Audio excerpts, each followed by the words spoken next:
Aujourd'hui, on accueille Jennifer Paciello, multi-entrepreneur, multifacette, femme d'entreprise, maman, amie aussi, hein, on va se la jouer beaucoup plus cool. Jen, j'ai besoin que tu partages en fait tout ton parcours, tes différentes facettes, comme je viens de le dire, et les hauts et les bas que tu as eus, parce que ça fait partie en fait de ta vie, et c'est ce qui t'a créé en fait toi, tout simplement. Tu es devenue formatée la femme que tu es aujourd'hui. Parle-nous un peu de ton parcours avant de devenir agent, parce qu'on te connaît aussi en tant qu'agent, mais il y a eu une petite vie avant. Exactement. Alors en fait, j'en ai déjà parlé dans un podcast, donc je vais essayer de te le faire en condensé. Mais moi, j'ai plutôt été studieuse, j'ai fait de longues études. J'ai un master en marketing et communication. Après, j'ai fait un master spécialisé en communication et management des événements. Donc j'étais quand même prédestinée, a priori, à devenir PDG d'un grand groupe. C'était mon objectif. Et puis... Ça, tu le savais très tôt? Ouais, très tôt. Enfin, pas très tôt. C'est après mon bac, je me pose beaucoup de questions. C'est soit je pars dans une filière scientifique, parce que j'ai fait un bac S, et j'adorais ça, la chimie, l'ADN. Respect. Mais j'aimais vraiment tout ce qui a trait à notre planète, donc chercheuse, tout ça, j'avais très envie d'être plutôt dans l'innovation, ingénieur, des choses comme ça. Et de l'autre côté, j'étais passionnée de marketing et de communication. J'étais le genre de personne qui, à l'époque, je gardais les pubs que je trouvais géniales. Voilà, j'avais un petit cahier où je mettais cette pub, elle est géniale, et j'avais plein de raisons d'aimer ou pas aimer. Enfin, je me faisais mes petits trucs, quoi.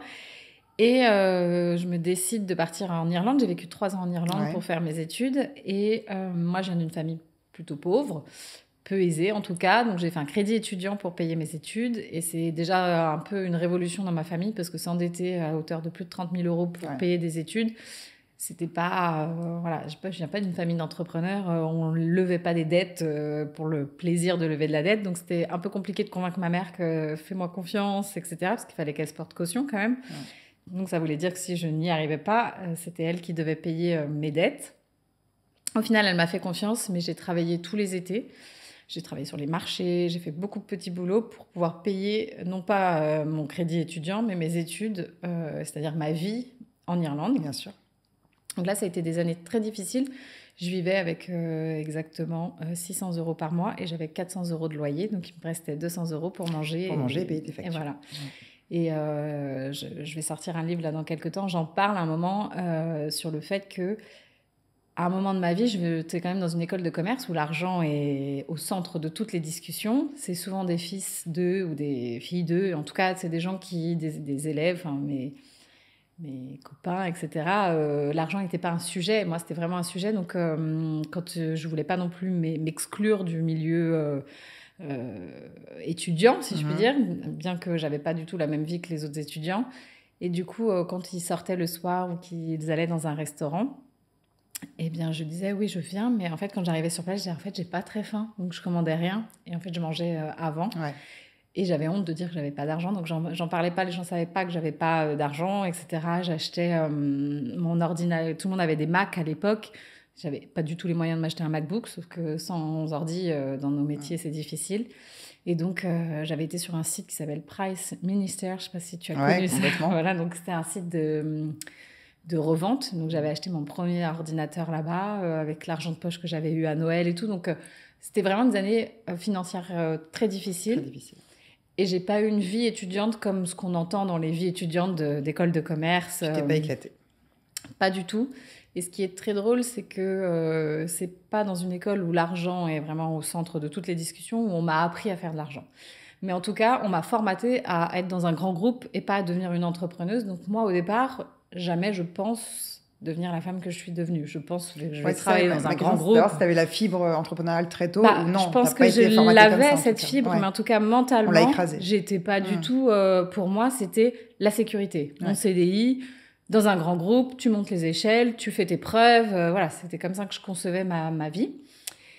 Et en fait, je vais faire un premier stage dans l'hôtellerie de luxe. Et là, je découvre le milieu de la com dans l'hôtellerie de luxe qui était à l'époque l'hôtel de Crillon.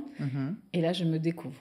Je découvre que je suis indouée pour ça, que j'adore ça. Je peux travailler sans compter.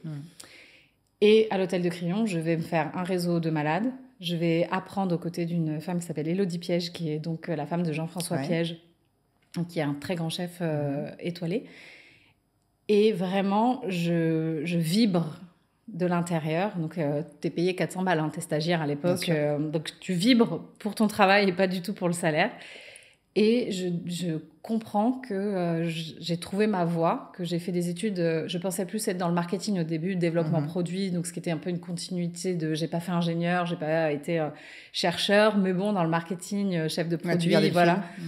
Et au final, je me découvre une passion pour la com et le management. À l'époque, on manageait aussi beaucoup les talents qui étaient donc dans les hôtels. Donc, c'était les chefs, c'était le chef concierge, voilà, parce qu'on leur écrivait leur communiqué de presse. Donc, on avait un rôle d'attaché de presse, on avait un rôle d'agent, parce qu'à l'époque, les chefs, c'est des stars. Donc, on a les marques qui les contactent, etc., avant même l'arrivée d'Instagram tel qu'on le connaît aujourd'hui. Donc, je me fais un énorme réseau. J'ai travaillé avec De Marchelier, c'est un très grand photographe de mode. Je vais travailler avec les équipes de Woody Allen, parce qu'il travaillait sur un film et il cherchait des comment on appelle ça, des chambres, en tout cas pour une séquence de son film. Donc j'ai fait vraiment des choses incroyables. Il y avait différentes casquettes au sein d'un même endroit et t'as adoré toucher à tout. Ah ouais, vraiment. Et puis on sortait du crayon, on allait tous boire des verres avec le chef. Et puis dans un hôtel, si tu veux, entre guillemets, toute la classe sociale, bien que tu sois dans l'hôtellerie de luxe, on se mélangeait. Le chef, il allait boire avec la stagiaire. On était très soudés, on était tous dans le même bateau. Et notre objectif, c'était de rendre heureux les clients qui séjournaient au sein de l'hôtel. Et nous, en plus, on devait faire briller l'établissement dans lequel on travaillait. J'ai adoré ces périodes-là. Et travailler en équipe comme ça, ah ouais, c'était un plaisir. Ah ouais, vraiment. Mais moi, j'ai jamais eu de problème avec l'équipe. D'ailleurs, dans toutes mes sociétés, j'ai pas. Enfin, il y a une société que j'ai montée seule, qui est donc ma société d'agents artistiques. Mais toutes les autres, j'ai des associés, etc. J'aime être entourée par rapport à ça. J'aime être entourée. Et puis, oui, je suis pas une solitaire. Je suis plutôt une louve, la famille. Et donc, je fais 1 an à l'hôtel de Crillon. Ensuite, je décide de me faire un master spécialisé du coup en communication et management des événements, parce que je m'étais plutôt spécialisée en marketing avant. Et de là, je pars dans une boîte qui s'appelle Siemens, donc rien à voir de l'industrie. Et là, je travaille aux relations publiques. Et donc là, je découvre... Alors, ces boîtes-là, tu parles aux chefs du CAC 40, tu parles à l'État, parce qu'il y a une partie, tu vois, ils construisent des métros. Enfin, on n'est plus du tout... c'est un autre registre. Je vais beaucoup moins m'amuser dans l'univers, on va dire, dans le milieu. Ouais. En revanche, vu que je travaille aux relations publiques, je vais travailler sur des événements. On a privatisé l'Opéra Garnier, j'ai privatisé le Grand Palais, j'ai fait des événements à des budgets... faramineux. Voilà, je pense que je suis sous condition de confidentialité, mais c'était incroyable. Et en plus, j'ai découvert du coup la politique, puis tous ces codes. Comment tu écris au PDG d'une boîte du CAC 40, donc j'ai appris, je suis arrivée dans la vie active avec l'hôtellerie de luxe et tous les codes du luxe, et ensuite tous les codes sociaux en travaillant chez Siemens. Et au bout de, je pense, 6, 7, 8 mois peut-être, je ne sais plus combien de temps je suis restée là-bas, l'hôtellerie m'a manqué, mais profondément. Vraiment, c'était viscéral, rester derrière un bureau toute ma vie. Quand tu travailles dans l'hôtel, tu es tout le temps par Mons et par Vaux. C'était pas possible, ma vie derrière un bureau. Et il y a une offre pour travailler dans un hôtel, donc devenir responsable de la communication. Et donc, je postule, mais en me disant, jamais je l'ai, j'ai peu d'expérience. Je tente, voilà. Et je sais pas pourquoi, mais la vie a fait que ça marche. Et là, c'est un gros soulagement dans ma vie, parce que je sais que j'ai mon CDI et je sais que je vais pouvoir rembourser mon crédit étudiant. Et c'est un poids que j'avais quand même sur les épaules à ce moment-là, en me disant, j'ai des études, c'est ma dernière année, je peux plus... ça y est, j'ai fait 2 énormes stages, je vais pas passer ma vie stagiaire, et puis c'est pas les 400 balles par mois qui vont me permettre de rembourser mon crédit.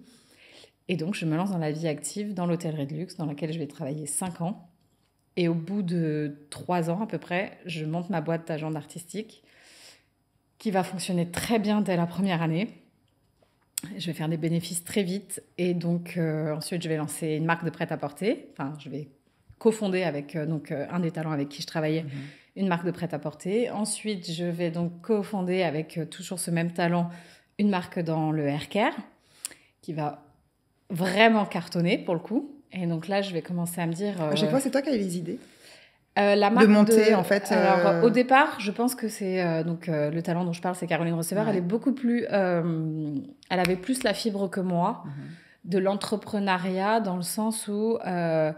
moi, je l'avais parce que j'avais monté mon entreprise d'agent artistique, mais en tout cas, par exemple, pour la première boîte qu'on a lancée, REC, j'adorais la mode, mais de là à me lancer dans l'aventure, tu vois, de la confection, etc., c'était pas trop mon truc, mais le business model qui nous était proposé, parce qu'on s'est adossé à des gens dont c'était le métier, et en vrai, nous, on avait que... moi, j'avais mon mot à dire pour gérer quand même la partie financière, contrat, tout ce qui était un peu... voilà, back-office. Et j'assistais, alors d'ailleurs on voit vraiment une grosse différence dans REC. Il y a eu un moment où c'était très girl boss, les collections, etc. Là j'étais très impliquée encore avec Caroline dans les collections. Et après, quand on a lancé notre deuxième boîte, donc qui était Osée, donc dans le haircare, j'avais plus autant de temps à consacrer à REC. Donc là je me suis vraiment consacrée énormément à Osée, aux équipes, avec mes associés, parce qu'on était 4 sur Osée également. Et c'est REC, j'ai pas vraiment aimé l'entrepreneuriat parce que je n'ai pas vraiment... Je faisais de l'artistique, je vérifiais les contrats, etc. Mais les équipes n'étaient pas vraiment les nôtres puisque c'était pas nos modélistes, c'était pas... Mais ça m'a donné le goût, par contre, à la création. Osée, par contre, moi, pour les gens qui me connaissent depuis que je suis petite, les cheveux, c'est ma vie. Voilà, ma mère est métisse, donc ça a vraiment été un sujet dans ma vie, les cheveux. Donc, ma mère a les cheveux très frisés. Moi, j'ai les cheveux plus ou moins frisés. Donc, plus impliquée. Là, Osée, c'est vraiment... et à la base, c'est moi qui pousse Caro à aller dans le haircare parce qu'elle était connue pour ça. Donc, ça fitait dans le business model. On a une égérie au top. Elle est connue pour ses cheveux. Enfin, c'était le match parfait. Et moi, je rêvais d'avoir une marque de haircare, donc c'était parfait. Et au début, Caro, elle était un peu sceptique parce qu'elle avait une autre idée d'un autre business qui était d'ailleurs une très bonne idée, dans lequel on avait développé une grosse partie voilà, de notre projet. Initialement, Osée n'était pas une marque de haircare.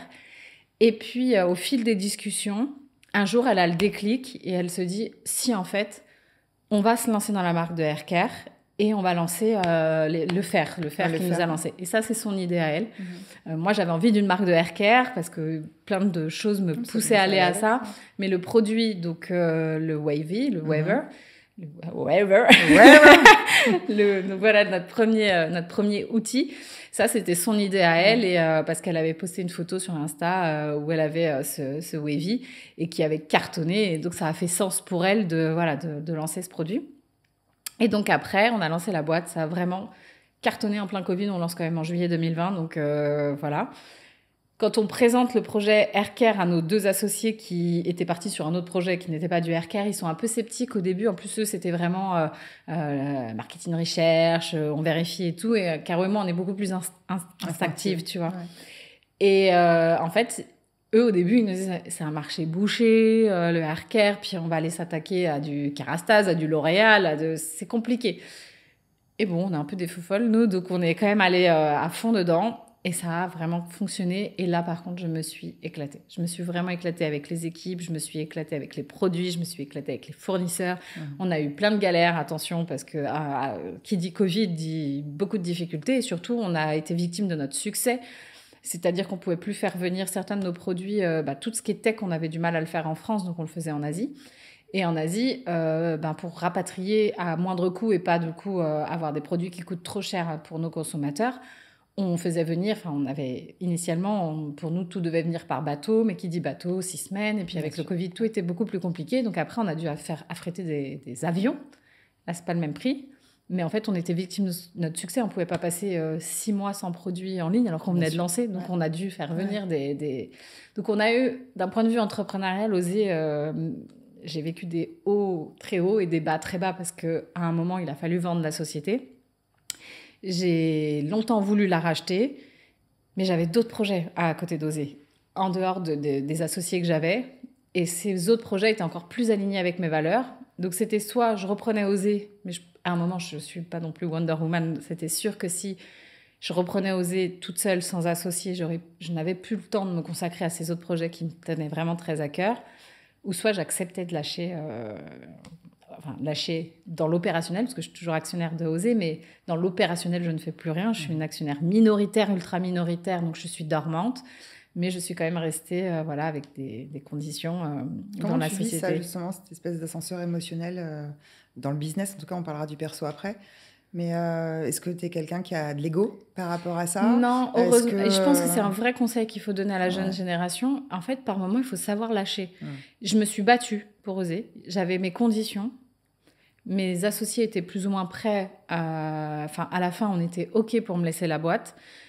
La seule chose, c'est que c'était à certaines conditions. Et j'avais dit, si vous trouvez un repreneur à de meilleures conditions, j'accepte de vous... Parce que j'étais prioritaire, évidemment, sur la reprise. Et donc, j'accepte de vous laisser vendre vos parts à l'externe. Et donc, voilà, on a franchement essayé de faire les choses relativement bien, malgré les circonstances qu'il y avait, parce que c'est tout un tas d'enchaînement de choses qui a mené, en fait, à notre scission en termes d'associés. Mais la boîte fonctionnait bien, les équipes étaient vraiment dévouées, on avait fait le bon marché, Monoprix était en train, à l'époque, quand on vend la boîte, Monoprix nous signe pour pouvoir être vendu au sein de Monoprix. Donc, tout était vraiment... quand moi, j'étais à la direction d'Osée, je ne voyais pas ce qui pouvait nous empêcher d'y arriver, si ce n'est qu'on a eu des sujets de trésorerie. En fait, à un moment, quand une société, elle grossit trop vite, la trésor devient un vrai sujet. Et malheureusement, dans notre société, on a fait face à des difficultés puisqu'on a un de nos fournisseurs, si je puis dire, qui nous a plus ou moins escroqué une somme à 6 chiffres. Donc, ça a rendu très compliqué la gestion quotidienne. Donc, pas que ça ne marchait pas, ça marchait très bien, mais on n'avait plus assez d'argent pour pouvoir y aller. Et comme, il y a eu pas mal de petites choses, et évidemment, quand on sonne des protocoles de sortie, je suis sous confidentialité, donc je ne peux pas tout expliquer. Mais globalement, le conseil que j'ai à donner, c'est que par moment, il faut savoir lâcher. Parce qu'en fait, à un moment, quand vous ne lâchez pas, vous tombez avec le boulet qui est en train de vous tirer vers le bas. Et parfois, il faut... Pour moi, il ne faut pas être alimenté par l'argent. Parce que si j'avais choisi l'argent, j'aurais choisi de garder Osée. C'était plus facile. La boîte, elle était déjà là. Les fournisseurs étaient déjà là. Tout était plus facile. Et en fait, à un moment, je sentais que si je gardais Osée, je disais adieu, par contre, à autre chose. J'ai eu un choix à faire. Et cette autre chose, c'était d'autres sociétés qui, pour coup, étaient beaucoup plus en phase sur certains points de ma vie et sur certaines valeurs que je voulais prôner, que je ne pouvais plus changer. Une fois qu'une société, elle est mise en place, c'est très difficile. J'aurais pu, mais c'était... je dis toujours, il vaut mieux partir d'une page blanche que d'une page qui est un brouillon, et c'est un peu plus compliqué. Donc, c'est un choix difficile ça m'a demandé quand même 6 mois avant de me décider. Et j'ai fini par lâcher. J'ai été déçue par certaines réactions, mais en vrai, c'est la meilleure chose qui me soit arrivée dans la vie, parce que tout ce qui m'est arrivé après cette décision est extraordinaire. Et oui, d'un autre côté, je me dis, si c'était écrit, c'est pas possible. Tu te caches pas sur les réseaux, j'enchaîne par rapport à ça, parce que il y a beaucoup de boulot, il y a des déceptions, il y a beaucoup d'investissements de ta part, et il y a une partie de ta personnalité qui parfois sombre un petit peu au niveau de la dépression. Tu en as déjà parlé? Oui, j'en ai parlé dans un podcast brièvement.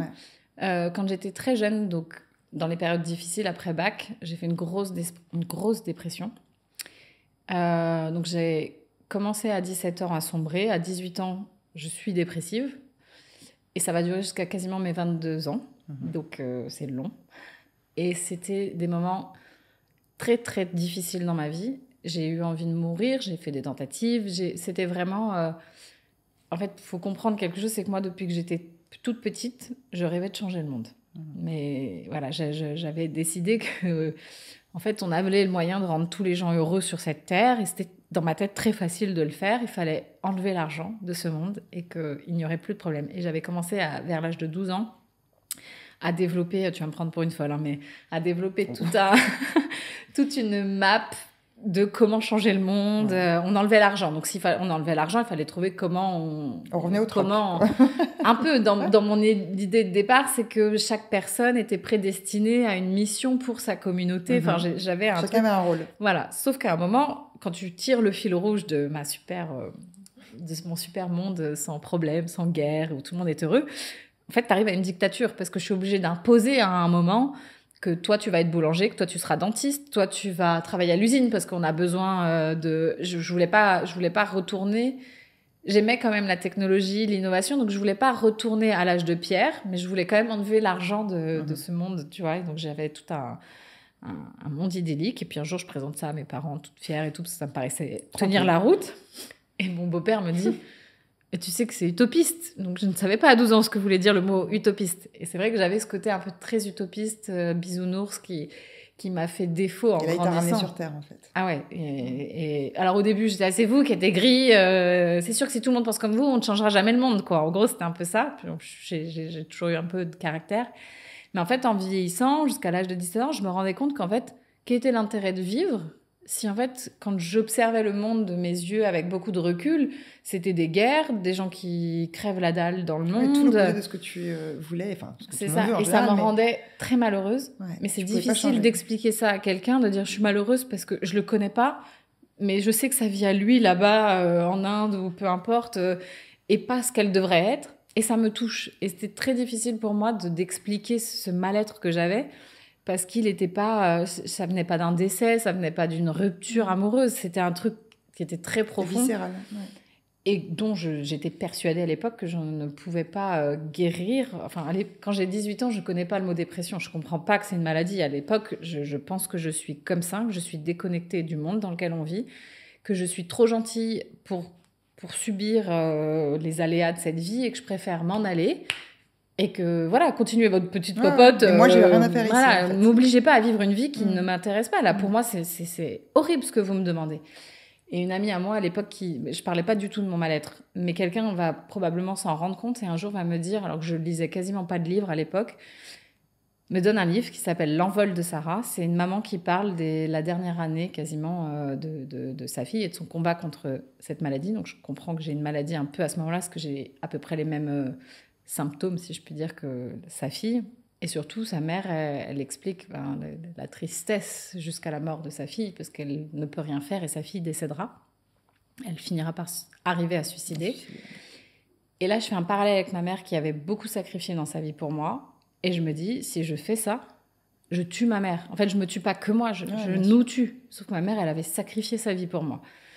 Elle m'a élevée seule, enfin vraiment, c'était terrible. Donc là, c'était pas plus que ma vie qui était en jeu quand j'avais mes envies suicidaires, c'était aussi la vie de ma mère et probablement de mon petit frère. Parce que, ça n'allait pas avec ton besoin de changer le monde et de rendre les gens heureux. Et donc du coup, pendant 5 ans, j'ai vécu avec ma dépression jusqu'à ce qu'un jour, j'ai un déclic et c'est le travail qui va me redonner goût à la vie. Donc c'est pour ça qu'après, pendant...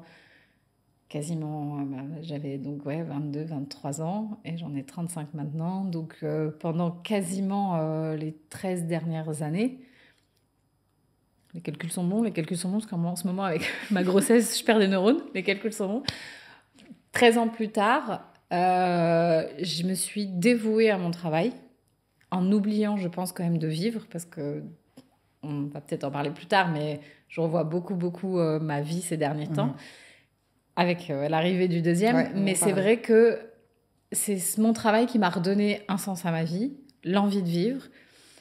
J'ai la chance d'avoir fait des choses qui ont fonctionné en plus, donc qui m'ont permis d'avoir un confort de vie qui n'est pas négligeable, même si, attention, je prône pas l'argent, et loin de là, mais il faut accepter que du coup, dans le monde dans lequel on vit aujourd'hui, l'argent est quand même nécessaire pour avoir un certain confort que j'avais pas plus jeune. Et en fait, je suis arrivée à 35 ans où j'ai un peu atteint tous mes objectifs de vie, pas que financiers, mais je parle, j'ai un compagnon avec qui ça se passe super bien, j'ai un petit garçon qui se porte, tu vois, qui est pas malade, qui est en bonne santé, qui est trop mignon, enfin... Et j'avais quand même un goal dans ma vie. J'avais pas un goal financier, mais j'avais un goal dans ma vie. C'était la maison de mes rêves. Et j'ai la maison de mes rêves. Je me réveille tous les matins aujourd'hui face à la montagne parce que je suis très connectée à la nature depuis toujours. Donc tout ça a fait que ma dépression s'est estompée, même si je pense qu'une vraie dépressive comme moi apprend à vivre avec. Je peux pas dire, ça en tout cas... en toi. Tu sens que c'est toujours un petit peu... Oui, j'ai une sensibilité. Là. Et c'est d'ailleurs le paradoxe de... Toi qui me connais intimement, les gens me voient comme un dragon. Je suis très dure dans le travail. Je suis là pour travailler. Pas du tout. Et dans la vie, je suis complètement différente. Quand on me connaît intimement, je suis quelqu'un d'hypersensible. Je peux pleurer pour le moindre truc. C'est vraiment mon paradoxe qui est très difficile à comprendre quand tu n'as que la facette Jennifer businesswoman. Je pense que tu t'imagines pas à quel point, en fait, j'ai une sensibilité à fleur de peau, mais c'est ce qui me sauve, entre guillemets, cette carapace. Sinon, je suis la jeune fille de 17 ans qui a envie de se foutre en l'air tous les jours, quoi.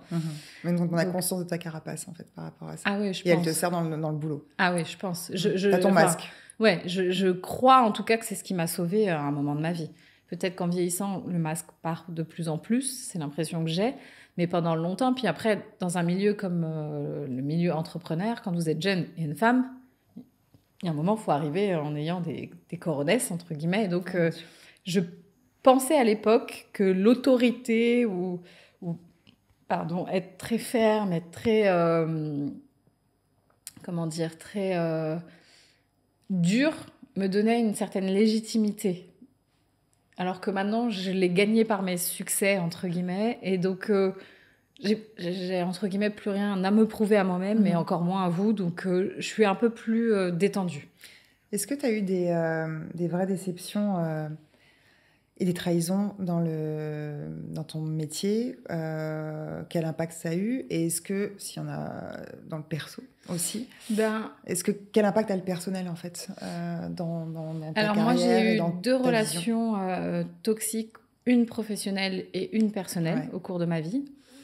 Dans un cas, sur la partie personnelle, un pervers narcissique. Alors, à l'époque, moi, je disais toujours, c'est le truc galvaudé, toutes les nanas ont une relation avec un pervers narcissique. Croyez-moi, le jour où vous en rencontrez un, vous savez que vous en rencontrez un vrai, qui était quelqu'un en plus de médiatique, etc. Donc, très compliqué à vivre parce qu'à ce moment-là, dans ma vie privée, ma vie professionnelle, elle explose, elle est au firmament de ma vie. Enfin, je suis au firmament de ma vie. Je rencontre cette personne qui, lui, est quelqu'un de médiatique, très connu, mais plutôt dans un moment creux de sa carrière. Mais j'ai l'impression d'avoir rencontré le match. Comme si, ça y est, ma vie, elle était complète. J'ai, entre guillemets, l'homme de ma vie, le boulot de mes rêves. Enfin, qu'est-ce que demander plus, quoi? J'avais tout. Puis en fait, le prince charmant s'est avéré être un prince charmant qui avait une compagne. Donc là, grosse déception parce que je comprends que moi, femme de caractère, qui me laisse pas faire, qui a des boîtes qui fonctionnent, qui a du caractère. Comment je peux me laisser berner par ça? Comment? Alors ça a été pour moi. Et encore aujourd'hui, j'ai pas la réponse. Je n'arrive pas à m'expliquer comment une personne comme moi a réussi à tomber dans tous les petits mensonges et se faire berner. Alors moi, ça n'a duré que quelques mois parce que malgré tout, ma force de caractère étant là, j'ai la chance de ne pas être tombée sous son emprise. Mais sa compagne qu'il avait à l'époque, qu'il a du coup toujours, est sous son emprise totale et c'est terrible. Et c'est parfois, beaucoup de gens me disent pourquoi tu ne vas pas lui dire, pourquoi tu ne lui montres pas tous les messages que tu as de cet homme. Et je me dis déjà, je ne suis pas la personne qui doit aller lui ouvrir les yeux. Et en plus de ça, c'est très difficile, je pense, pour avoir été à minima, parce que ça fait des années maintenant, mais un peu sous son emprise à un moment. Il est trop fort. Enfin, je pense même si je lui montrais par A plus B, même les choses horribles qu'il a pu dire sur elle, elle y croirait pas. Parce qu'elle est sous emprise aussi. Donc verra pas. Là, ça a été une leçon de vie. C'est comme si j'avais découvert le mal et que jusqu'à maintenant, je pensais pas qu'une personne aussi mauvaise pouvait exister. Donc j'ai de la chance que moi, ça m'a pas détruite. Comment tu t'es reconstruite après ça? Un autre homme. Je vais être très honnête, j'ai rencontré un autre homme qui était l'opposé et qui m'a dit mais attends, wake up là, c'est pas possible et donc ça m'a sauvé la vie et non, j'ai eu un entourage en béton armé, je dois admettre. Sans l'entourage que j'avais à cette époque-là, et les pervers narcissiques essayent de vous enlever tout votre entourage, mais moi j'avais béton armé. Cet entourage non seulement a été présent pour les moments très difficiles, parce que j'ai beaucoup pleuré à cette période-là, je perdais pied. Et limite, je perdais du coup pied dans mes... J'arrivais le matin, il fallait que je fasse bonne figure. Ça atteint ta confiance dans ton travail? Non, mais ce qui était difficile, c'est qu'il avait... Ses bureaux étaient dans le même lieu physique, donc il venait, même si je le repoussais, il venait me voir, il me envoyait des fleurs et des trucs, il venait en bas de chez moi, et c'est toi qui veux, pourquoi tu fais ça, tu es la femme de ma vie, tout le monde te ment, elle n'existe pas, elle est encore chez moi, mon ex, mais bon, c'était pas son ex, parce que elle est chez moi, parce qu'elle a nulle part où aller, et je peux pas la mettre dehors comme ça. Et j'arrivais à comprendre ça, puisque moi-même, j'ai vécu sous le même toit que mon ex-mari pendant quasiment 1 an.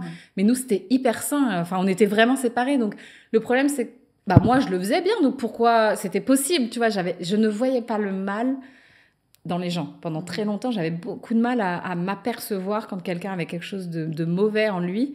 Si je lui avais donné ma confiance, forcément qu'il était bon, tu vois. Et en fin de compte, non, je me suis trompée. Et ça, c'est ma leçon de vie. Maintenant, j'étais déjà méfiante avant.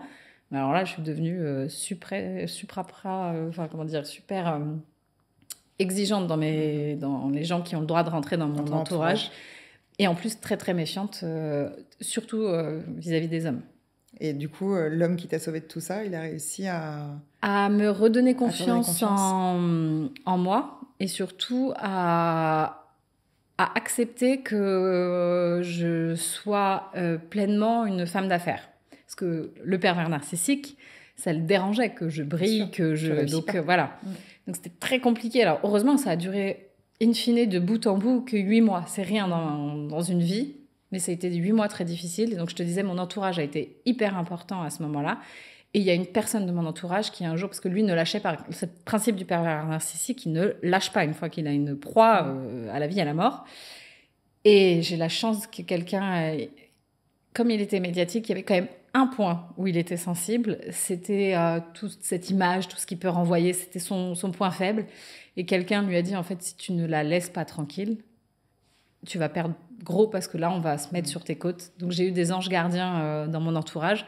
Et c'est quand cette personne a été le voir qu'il a fini par arrêter de m'harceler, etc. Parce que c'était devenu un harcèlement à la fin. Tu tapes son nom dans mon téléphone, je ne sais pas combien, il me demandait de me géolocaliser, enfin, un malade, quoi. Ouais. Donc non, ça a été difficile, mais disons que j'avais ma soupape qui restait quand même mon boulot. Quand j'ai eu une relation toxique, par contre, dans le travail, là, ça a été très, très difficile. Parce que j'ai mis plus de temps à arriver à me détacher de cette relation toxique. J'ai eu plus de temps à admettre que je mettais trop de choses positives dans une personne qui n'était pas si positive. Et là, par contre, ça a été très difficile pour moi parce que je l'aimais vraiment, cette personne. Et en fait, par moments, on me disait, mais regarde, tu peux, Jen, tu peux pas... C'est pas toi, comment tu peux accepter ça, comment tu peux... Et là, c'était difficile parce que d'un autre côté, j'adorais mon travail, je travaillais avec cette personne. Et là, ça a été très, très compliqué pour moi. Ça a mis plus de temps, finalement, Ah oui, ça m'a mis... une fois que j'ai accepté qu'il fallait qu'elle sorte de mon paysage, que ce soit professionnel et même amical, parce que c'était vraiment quelqu'un que j'appréciais au plus profond de mes tripes. Mais pareil, le soulagement, j'ai comme si, tu sais, toute légère, tout... et tu sais, il n'y a rien qui n'arrive par hasard. Du jour où j'ai réussi ça, j'ai jamais autant réussi dans plein de choses, et même dans mon bien-être personnel, qu'à ce moment-là.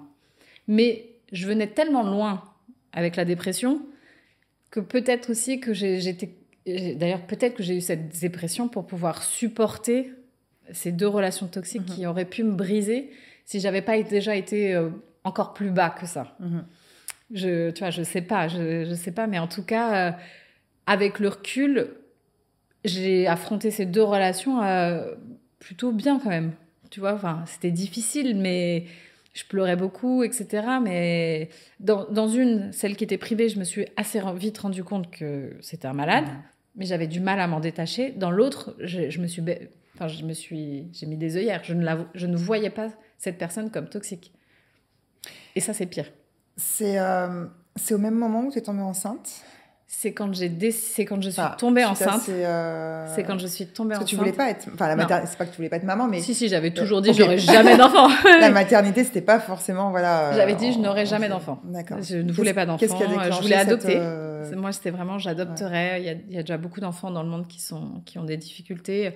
Tout le monde me disait, mais jamais adopter, c'est compliqué, tu sais pas et tout. Mais c'était sûr dans ma vie, je ne ferai pas d'enfant. Il y a déjà trop d'enfants tristes dans ce monde, j'adopterai. Qu'est-ce qui a changé ton regard sur la question?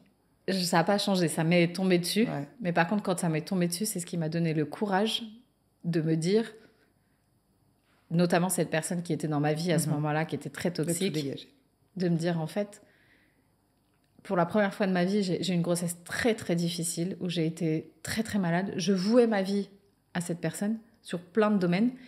Et d'un coup, j'avais besoin d'un peu d'aide, entre guillemets, parce que c'est très difficile, une grossesse très difficile. Et je me suis rendu compte que cette personne n'avait pas le même rapport, que ce soit professionnellement ou amicalement, on n'était pas sur le même pied, tu vois. Et là, ça a fait vraiment écho en moi. Et surtout, c'est pas la grossesse, mais le père de mon fils qui me disait, ça, c'est pas normal. Lui, il est médecin, donc il vient pas du tout du même milieu que moi. Tu vois, famille de médecins, très terre à terre. Ma belle famille, je les aime plus. Ça n'a rien à voir avec le milieu dans lequel j'évoluais et j'évolue. Et lui, il me disait, en fait, ça, c'est pas normal. Dès que tu as 3 minutes pour toi, tu sais, les gens toxiques, ils te prennent ton énergie vitale. C'est pas qu'ils sont méchants, hein, ça n'a rien à voir. Hein. C'était pas quelqu'un qui était sur tous les fronts. Voilà, c'est pas quelqu'un qui était méchant envers moi, mais en fait, un jour, j'ai failli perdre mon fils, in utero, j'étais enceinte. Et je dis à cette personne, je ne vais pas pouvoir assister à telle réunion. En fait, a priori, je vais devoir aller faire une IMG, donc une interruption médicale de grossesse. Donc, j'étais dans un deuil. Et en fait, à ce moment-là, c'est comme si je n'avais pas envoyé ce message. C'était OK, mais bon, donc pour le boulot, pour le truc, pour le machin. Et là, je me suis dit, en fait, ça ne peut pas être ça, ma vie. Je peux pas. J'adore mon travail et tout, mais quand même, là, pour la première fois de ma vie, j'avais besoin d'être dans cet instant présent. Dans ta bulle à toi aussi pour ta. Et en fait, je ne l'ai pas été parce que j'aime tellement mon travail que j'ai été présente parce qu'on rencontrait une difficulté. Et c'est vrai que c'était moi qui étais quand même PDG de la boîte, donc c'est moi qui gérais tout. Donc j'ai quand même été front pour les difficultés qu'on avait au moment même où je devais aller faire cette interruption médicale de grossesse. Et c'est mon compagnon qui m'a dit, c'est ça la vie qui m'attend, c'est être à un déjeuner, lire un mail qui est en train de dire que notre enfant, on va devoir peut-être aller, tu vas devoir aller te faire avorter. Lire ce mail, toi et moi, pleurer toi et moi au restaurant, et 2 secondes après, t'entendre pendant 2 heures, 3 heures au téléphone avec tes équipes, comme si cette annonce-là n'avait pas existé, et gérer tes trucs.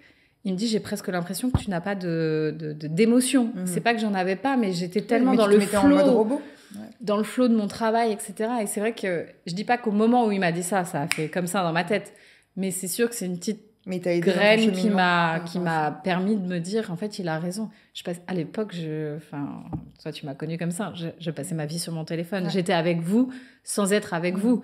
Mais j'étais constamment au téléphone. Et donc, ton fils va bien, il faut le dire. Oui, mon fils va bien. Comment s'est passée la transition, justement, de vie uniquement entrepreneur, businesswoman, à la vie de maman? Comment tu l'as vécu au moment de la naissance et du fait que tu devais t'investir pour quelqu'un? Mon fils, il a 4 ans. Les 2 premières années, je suis restée une femme entrepreneuse.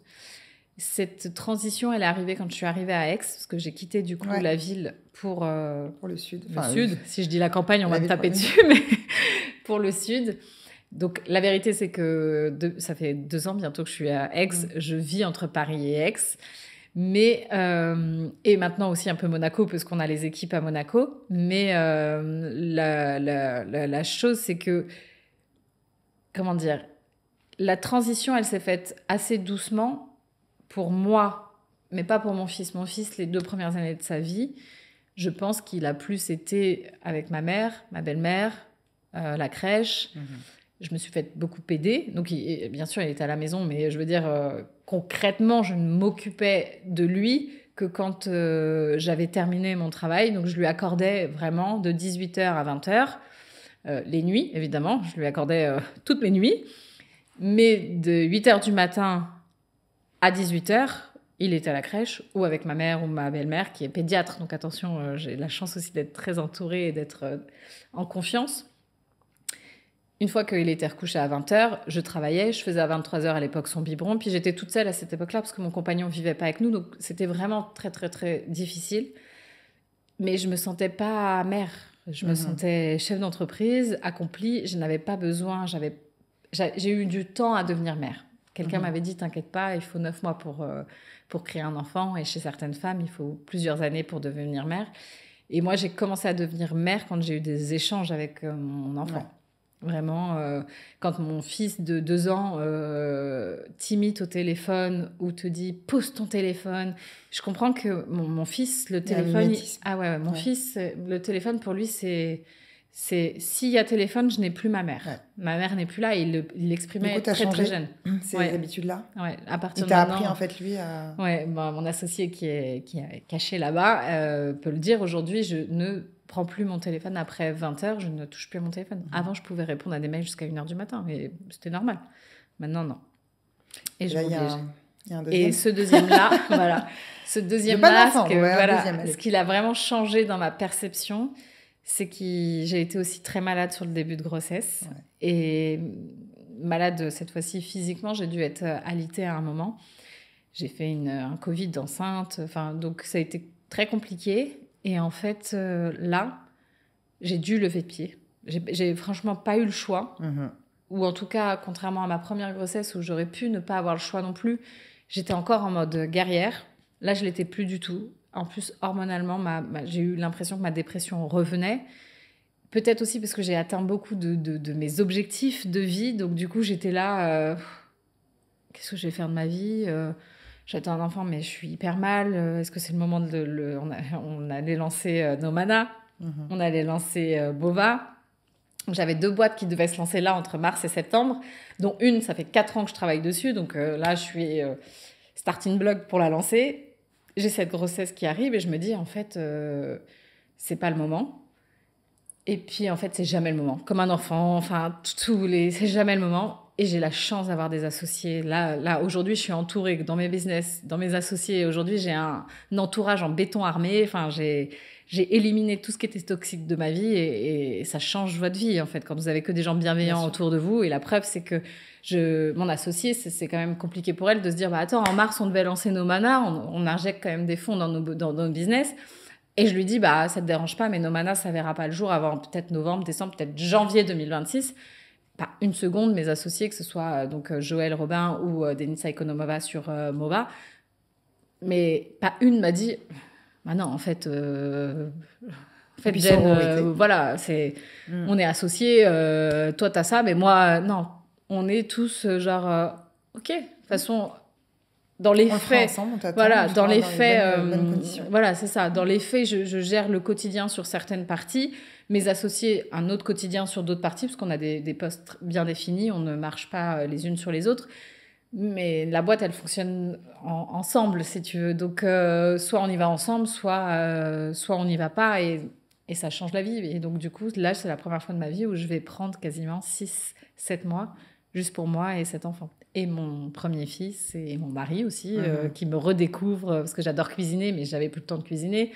Là, il rentre le soir, il y a du plat et tout. Donc maintenant, à partir de 18h, 18h30, je coupe mon téléphone et je me consacre à ma vie de famille. Et est-ce que ta vie dans le Sud a aussi eu un impact de vivre autrement aussi, au-delà des enfants? Ouais, non, parce que j'ai toujours été très proche de la nature, donc je voyageais beaucoup en dehors du travail. Je travaillais toujours, mais parfois j'avais besoin de me reconnecter à la nature, donc je travaillais à l'étranger ou dans une maison de campagne ou peu importe. Donc ça ne m'a pas changé. La seule chose qui a changé, c'est que mon mari, il a un métier... Enfin, on n'est pas mariés, mais petite dédicace, chérie. Mais non, on n'est pas mariés, mais c'est vrai qu'on vit comme un couple marié. Et lui, il a une vie très terre-à-terre. Il est donc médecin. Et lui, il va te dire, moi, quand je pose mon contre-angle et que je rentre à la maison, il n'y a plus de travail. Bien sûr qu'il pense à ses patients et à certains cas qu'il a. Et que parfois, ça peut le travailler parce que, voilà, il a envie de soulager. Il est là, lui, pour soulager les gens. Donc, ça peut le travailler. Mais lui, quand il est avec nous, il est 100% avec nous. Et donc, je pense que plus que partir dans le sud, c'est de vivre avec lui m'a ramené aussi à aujourd'hui, depuis quelques semaines, d'ailleurs, c'est très récent, mais je dis en fait, ces dernières années, je me rends compte que je ne vivais pas, enfin, je vivais pour mon travail, je travaillais pas pour vivre, vraiment, moi, je vivais pour mon travail, alors qu'aujourd'hui, je réapprends à vivre sur des choses. Par exemple, j'adore, là j'ai envie de me faire un potager parce que j'adore cuisiner, donc j'ai envie d'aller cuisiner les légumes de mon jardin. C'est ce que m'a amené le Sud, c'est d'avoir l'agriculteur à côté. T'es en train de tendre quand même sur un équilibre Ah ouais, de vie, vraiment, c'est Ouais. ce que je disais tout à l'heure. Par exemple, même sur mes équipes, dans mes nouvelles sociétés, je pense qu'elles auront des contrats sur 4 jours. Mhm. Donc, sur plein de choses, pas je chance, parce que, en fait, ça revient à ma philosophie de quand j'avais 12 ans, C'est en ça. vrai, de vrai. C'est juste qu'aujourd'hui, j'ai les moyens financiers de le faire. Mhm. Et donc, c'est plus facile. Tout est plus facile quand on a de l'argent. Donc, on va pas se mentir. Voilà, c'est... Et j'ai un compagnon qui est dans la même... Il faut aussi partager sa vie avec quelqu'un qui a la même vision que toi, parce que sinon, c'est compliqué. Donc, non, je dis pas que ma vie est parfaite. Il y a plein de choses Non, qui pas parfait, mais Voilà. c'est en Il tout y a cas plein de choses trouver qui sont cet équilibre difficiles entre encore aujourd'hui, pro, mais... perso, Paris, nature, ouais. c'est ce qui fait toi, en fait. Ouais, tout vraiment. simplement. Et l'entourage. Mm. Je persiste sur le fait que ce qui a fait aussi que je suis cette personne aujourd'hui, c'est mon entourage. Quels sont tes projets à venir, là? Alors là, j'ai un livre qui va Il y a un sortir. troisième bébé, Ouais. du coup. Donc j'ai un deuxième bébé qui arrive. J'ai un livre qui sort dans 2 mois, qui sort le 13 juin, Ouais. qui va s'appeler, devine, Va La vie vie et entreprend. entreprend. Donc voilà, je pensais qu'il allait faire une centaine de pages, il fait 300 pages. Donc c'est beaucoup de conseils. Et en fait, j'ai lu beaucoup de livres au cours de ma vie. Je suis quelqu'un de très très curieuse. Je suis quelqu'un qui, même un peu trop, je suis passionnée par tellement de choses que je tente plein de choses, etc. Et en fait, souvent, j'ai l'impression que... Enfin, quand j'écris ce livre, au début, j'ai l'impression que je n'ai rien à dire. Qu'est-ce qui a déclenché cette envie de... C'est une éditrice qui est venue me chercher. D'accord. Ok. Et qui m'a proposé... Et puis là, elle m'a... Enfin, la maison d'édition, c'est Alizio. Il faut savoir que enfin, pour moi, en tout cas, la plupart des livres incroyables que j'ai lus, c'est-à-dire The One Thing, c'est aller à l'essentiel. C'est cette maison-là qui les édite en France. Les 48 lois du pouvoir, c'est encore cette maison d'édition-là. Je me dis, c'est fou, c'est des livres que moi, j'ai lus dans l'entrepreneuriat. Et il me demande à moi de faire un livre. Et moi, au début, quand j'écris, j'ai l'impression de dire des choses bateaux, des trucs qui sont tellement évidentes pour moi que je me dis, qui va aller acheter un livre pour écouter ça? Et en fait, bon, déjà, je fais 300 pages et quand je le fais lire, on me dit « Ah ouais, mais j'avais pas vu ça comme ça. » Puis je mets des exercices, c'est très concret mon livre. C'est-à-dire, je vous explique les grandes lignes, mais dans les faits, maintenant, pose-toi. Et toi, quand même sur la création d'entreprise et tout, il y a vraiment des cas pratiques que je te demande un peu de travailler. Parce que c'est bien beau de lire un livre, mais en fait, ça sert à rien si une fois que tu l'as lu, tu as déjà oublié la moitié de... Donc, je t'oblige et je t'embarque dans ta propre réflexion. Et donc, c'est un livre qui a pour vocation, j'espère, de changer des vies. Mais je parle de business, mais il y a plein de choses qui sont applicables à autre chose que le business. Et puis, d'ailleurs, je le dis en début du livre, je dis, voilà, je ne suis pas en train de vous dire qu'il faut que vous deveniez une super entrepreneuse avec des business qui fonctionnent, etc. Mais en tout cas, que vous redeveniez aligné à vos rêves, enfin, aligné avec vos rêves et aligné avec la vie que vous avez envie d'avoir et surtout...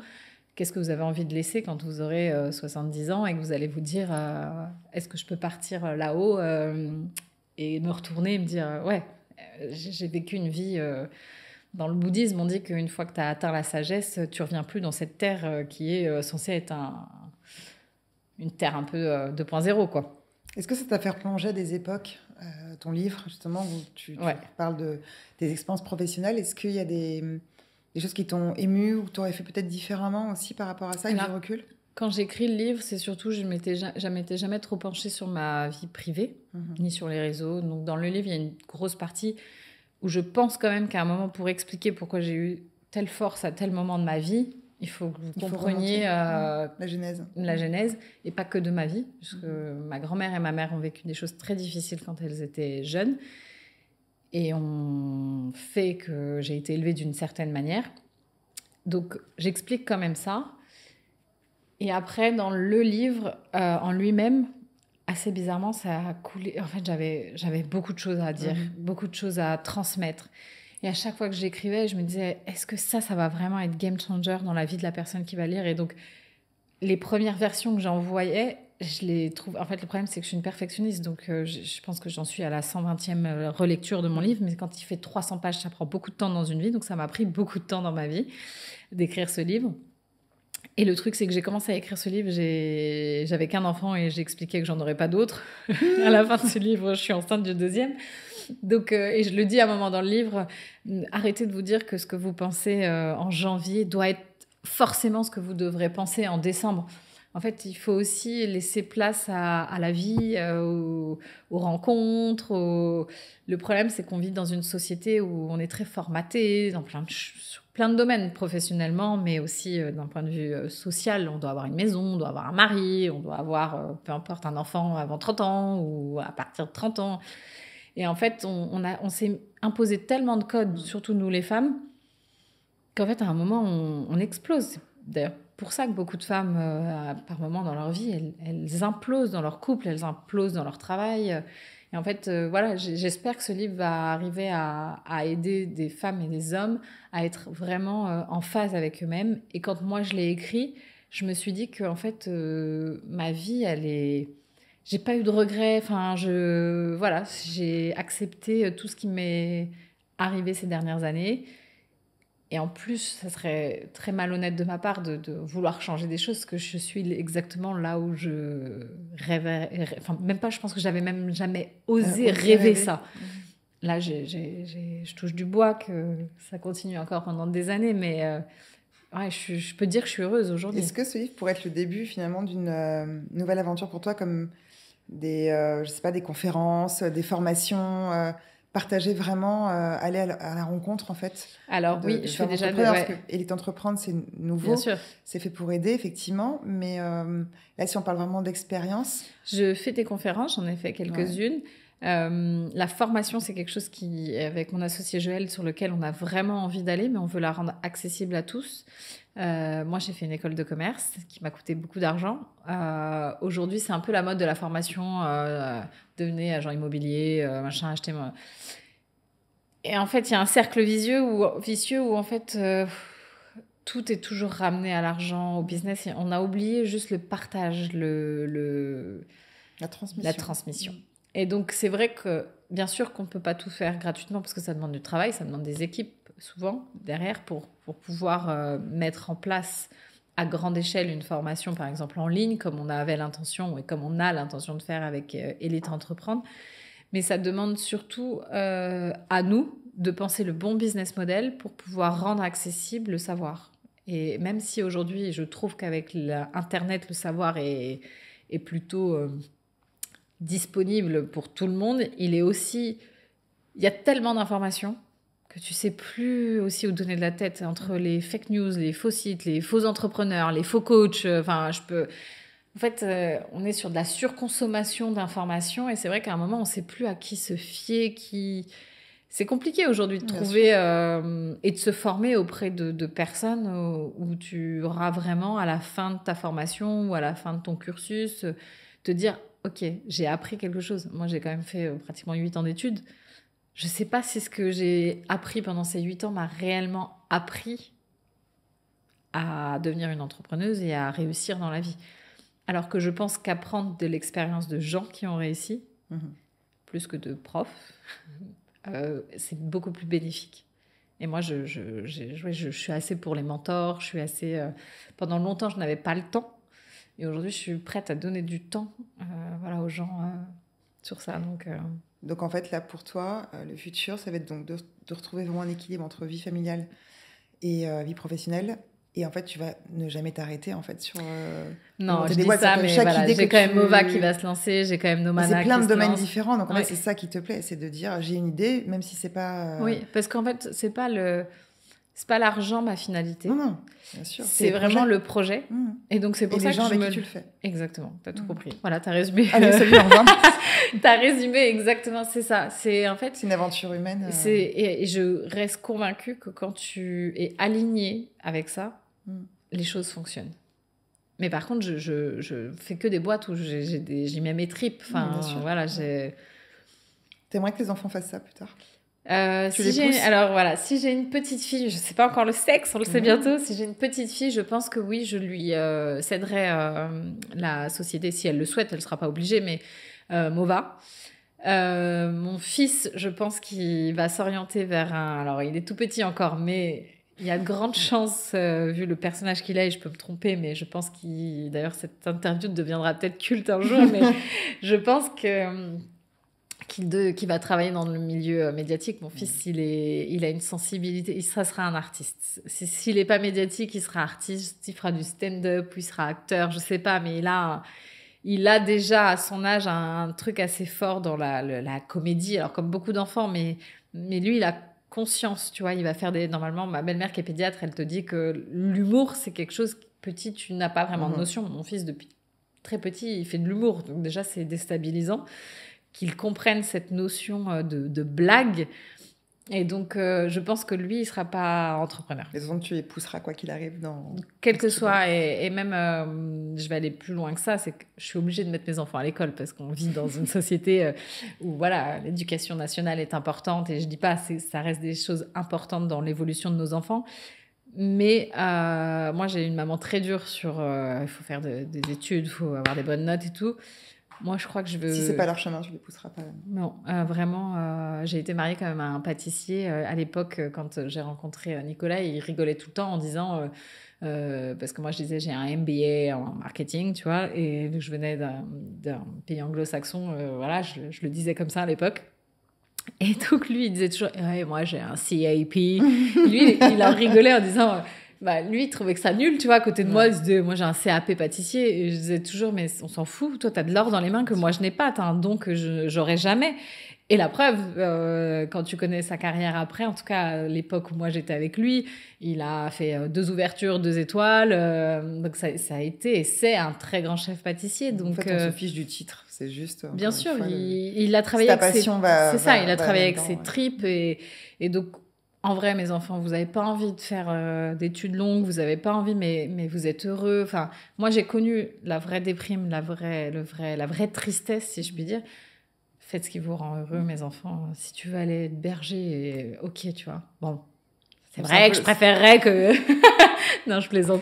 Non, évidemment qu'ils feront ce qu'ils veulent et je les soutiendrai, mais parce qu'ils auront peut-être la chance d'avoir une mère qui peut les soutenir financièrement. Moi, je pense qu'à 18 ans, même si j'avais eu des rêves plein la tête, personne ne pouvait les financer. Donc, il a fallu que je trouve les moyens de financer mes rêves. Ton conseil, là, par rapport aux auditeurs, souvent, les invités parlent de passion. Toi, ce sera plus de bonheur, en fait. Ah, moi, le bonheur. Je dis toujours... Un jour, un journaliste m'a demandé, pour vous... quelle est la définition de la réussite. La réussite. Et je dis, mais en fait, c'est tellement personnel. C'est-à-dire, pour moi, c'est le bonheur. Pour moi, la réussite, c'est d'atteindre le bonheur. Et donc, qu'est-ce qui te rend heureux, toi ou moi? C'est pas du tout Enfin, voilà, le curseur va être très différent. Et donc, pour moi, les clés de la réussite, c'est une question à laquelle je ne sais pas répondre, puisque je ne sais pas quel est le bonheur que cette personne à qui peut s'adresser cette réponse, où se situe son bonheur. Donc, j'ai pas la clé du bonheur. Si je l'avais, de mon entier... En tout cas, c'est la recherche. Ouais. Il faut en tout cas la rechercher, ce bonheur. Il faut le rechercher. On est là à 80 ans sur Terre, pas pour se faire du mal les uns et les autres, se critiquer. Enfin, j'ai beaucoup, beaucoup de mal avec c'est d'ailleurs pour ça que je suis très fermée dans mon cercle aujourd'hui. C'est que j'ai l'impression, malheureusement, que les gens ne nous veulent pas du bien et c'est triste. Si on pouvait tous se vouloir du bien, je vous jure, il y aurait de la place pour tout le monde, pour être heureux, pour tout. Donc, ouais, voilà. Partons à la recherche du bonheur. C'est le mot de la fin? Oui, c'est le mot de la fin pour moi, en tout cas. Merci, Jen. Merci, Hello. Puis prends soin de toi. Ouais, ça y est, allez, je peux aller accoucher. Moi aussi.